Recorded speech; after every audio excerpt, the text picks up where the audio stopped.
हाय मेरी YouTube family, hi YouTube सीमा के शौकों को स्वागत है। नमस्कार। मेरे शाही पनीर है, प्याज है, टमाटर है। आगे की रेसिपी दिखाते हैं।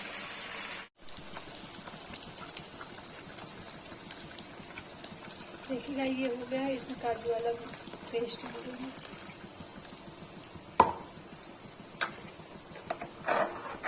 चला दूंगी, ये हो जाएगा तो इसे पनीर डाल के उबाल दूंगा। देखिए हो गया तो पनीर डाल दूंगी।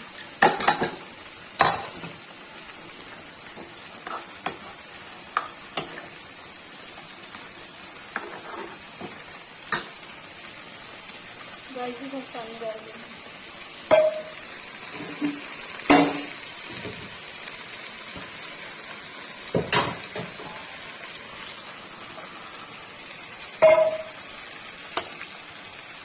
शाही पनीर बन के तैयार।